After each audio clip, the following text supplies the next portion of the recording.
నమస్కారం. J4 తెలుగు ఛానల్కు ప్రేక్షకులకు నమస్కారం. తెలంగాణలో పంచాయతీ ఎన్నికల నగారం మోగింది. ఎప్పటి నుంచి అనుకుంటుంది, సరిగ్గా 2 ఏళ్ళు పూర్తిగా వస్తున్నాయి తెలంగాణ పంచాయతీ ఎన్నిక జరగాల్సి ఉంది. 2024 జనవరి 31 నాటికి తెలంగాణ పంచాయతీలు వార్డు మెంబర్లు సర్పంచుల పదవీ కాలం పూర్తయింది. గత 2 ఏళ్లుగా గ్రామ పంచాయతీల్లో ప్రజాపాలన కొరవడింది. దీనికి అనేక కారణాలు ఉన్నాయి. మొట్టమొదటి కారణం, ఇవాళ మనకి ఇప్పటిదాకా జరుగుతున్న విషయం చూసుకుంటే బీసీ రిజర్వేషన్లను పెంచుతామని 42% పెంచుతామని చెప్పి కామారెడ్డి డిక్లరేషన్ అమలు చేస్తామని చెప్పి వాయిదా వేస్తూ వచ్చారు. కానీ చివరికి ఏమైంది, కామారెడ్డి డిక్లరేషన్ పక్కన పోయి మళ్ళీ 2023లో ఏవైతే 50% లోబడి రిజర్వేషన్ ఉండాలని సుప్రీంకోర్టు తీర్పు కట్టుబడి చేయాల్సిన అవసరం వచ్చింది. కొత్తగా ప్రభుత్వం కొంత కసరత్తు చేసింది కాదని, కానీ గతంలో కేసీఆర్ ప్రభుత్వం కూడా అప్పటి మన భారతీయ రాష్ట్ర సమితి కూడా అప్పుడు చేసిన 2019 ఎన్నికలు జరిగినప్పుడు చాలా ప్రయత్నాలు చేశారు. కోర్టుకు వెళ్ళారు, అన్ని చేశారు. దానికంటే ఎక్కువ ప్రయత్నాలు ఇప్పుడు కాంగ్రెస్ పార్టీ చేసింది. ఒరిజినల్గా ఇది అమలు కాదు, వీలు కాదు అనే అంశాన్ని అర్థం చేసుకోకుండా అర్ధరహితంగా ఈ కాంగ్రెస్ పార్టీ ఆనాడు బీఆర్ఎస్ను మనకు కేసీఆర్ని విమర్శించింది. సాధ్యం కాకపోవడం వల్లనే 2019లో 50% లోపల ఎన్నికలు జరిగినాయి. ఇప్పుడు కూడా గతంలో 2013 చరిత్ర ఒకసారి చూసుకుంటే 2013లో అంతిమంగా అంటే ఉమ్మడి ఆంధ్రప్రదేశ్లో ఆఖరిసారి పంచాయతీ ఎన్నికలు జరిగినాయి. ఇప్పుడు మొదటిసారి ఏమో 2019లో రెండవ తెలంగాణ జనరల్ ఎలక్షన్స్ పంచాయతీ ఇప్పుడు జరుగుతున్నాయి. 2013లో ఇటువంటి ఇబ్బంది వచ్చినప్పుడు హైకోర్టు మందలించింది కూడా. కాకపోతే అప్పటికి నోటిఫికేషన్ ఇష్యూ చేయడం, ఇవి ఒక్కసారికి అనుమతించండి, మళ్ళీ మేము అడగమని 60.5% రిజర్వేషన్తో ఆనాడు ఆ ఎన్నికలు పూర్తి చేసుకున్నాం. ఆ బాధంతా మనకు తెలుసు. కనుక ఇప్పుడు కాంగ్రెస్ ప్రభుత్వం వచ్చినాక గత 2 ఏళ్ళుగా తాత్సారం చేస్తూ వచ్చి బీసీ రిజర్వేషన్ పెంచుదామని బీసీ మన కులాలకు ఆశలు పెంచి చివరికి అరచేతిలో స్వర్గం చూపించి మనకు మళ్ళీ ప్లాన్ బీకే వచ్చారు. రేవంత్ రెడ్డి గారు స్వయంగా ఆనాడు అసెంబ్లీ సాక్షిగా ఏమన్నారంటే, చట్టపరంగా సాధించే ప్రయత్నం చేస్తాం, వీలు కాకపోతే మేమో పార్టీ పరంగా ఇస్తామన్నారు. అసలు పంచాయతీల్లో పార్టీ పరంగా ఇస్తుంది వీలేదు, బీఫామ్లే లేవు కదా, పార్టీ ఎలక్షన్ లేవు కదా, పార్టీ గుర్తుతో ఎన్నికలు జరగవు కదా. కనుక రిజర్వేషన్ మరి గతంలో లాగే 23% బీసీలకు 17, 10, 27% ఎస్సీ ఎస్టీలకు కేటాయించి 50% లోపే జరపాల్సిన అవసరం వచ్చింది. ఇప్పుడు హైకోర్టు కూడా అదే అన్నారు, మేము ఎన్నికల్లో 50% రిజర్వేషన్ దాటొద్దన్నాం కానీ ఎన్నికలు జరపొద్దనిలే కదా మేము అని మన హైకోర్టు అనడం వల్ల ఎన్నికల నోటిఫికేషన్ సిద్ధమైంది. షెడ్యూల్ నిన్ననే ప్రకటించారు. నోటిఫికేషన్ రేపు వస్తుంది. 27 నవంబర్ నాడు నోటిఫికేషన్ వస్తే వరుసగా 3 విడతలు ఎన్నికలు జరగబోతున్నాయి.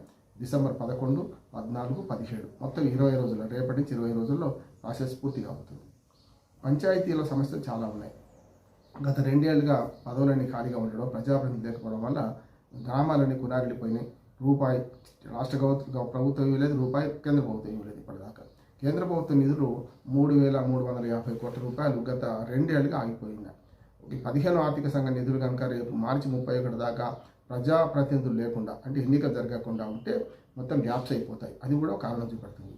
అంటే కొండంత రాగం తీసి ఏదో చేసినట్టు ఈ ప్రభుత్వం చేసిన పని ఏంటంటే 2 ఏళ్ళుగా జరిపి చివరికి పాత రిజర్వేషన్ల ప్రకారమే జరుపుతున్నారు. అంటే ఏమన్నట్టు, అంటే ఈ ప్రాసెస్ వేస్ట్ అయినట్టే కదా.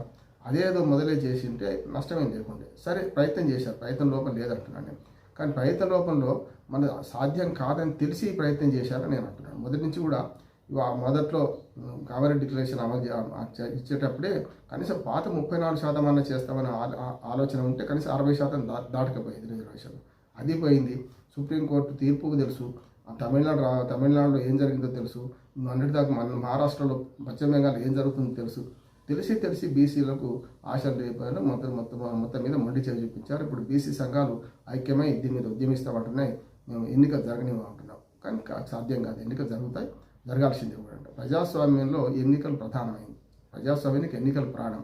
కానీ ఎన్నికలు మాత్రమే ప్రజాస్వామ్యం కాకపోవచ్చు.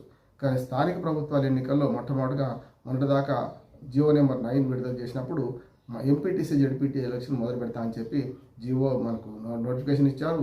ఆఖరికి నామినేషన్ కూడా స్వీకరించారు.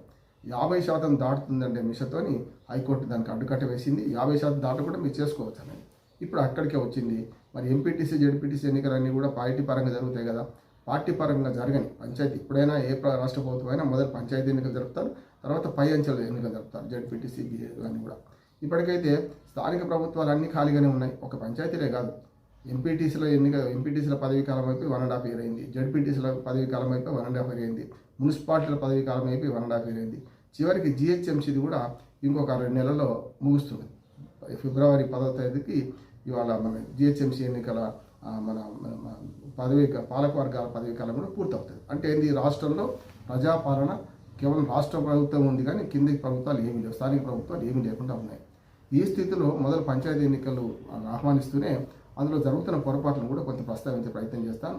పంచాయతీ ఎన్నికల్లో జరుగుతున్న పొరపాటు మొట్టమొదటి రిజర్వేషన్లలో చాలా పొరపాటు జరిగినాయి చూస్తున్నాం. ఒక గ్రామంలో ఉప సర్పంచ్ అవుతారట. ఎందుకంటే అక్కడ ఉన్న 6 వార్డుల్లో 3 వార్డులు ఆల్రెడీ ఎస్సీకి రిజర్వేషన్, ఒక్క ఎస్సీ ఓటర్ కూడా అక్కడ లేడు. మరి ఎస్సీ ఓటర్ లేని ఆ గ్రామ పంచాయతీని ఎస్సీకి ఎందుకు రిజర్వ్ చేశారు? అట్లాగే అంటే సర్పంచ్ పదవికి పోటీ ఉండదు ఎస్సీ ఓటర్లు, 3 మిగతా వర్గాలకు ఇచ్చారు.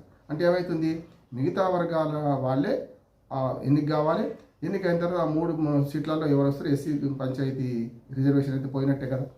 అట్లా చాలా ఉన్నాయి.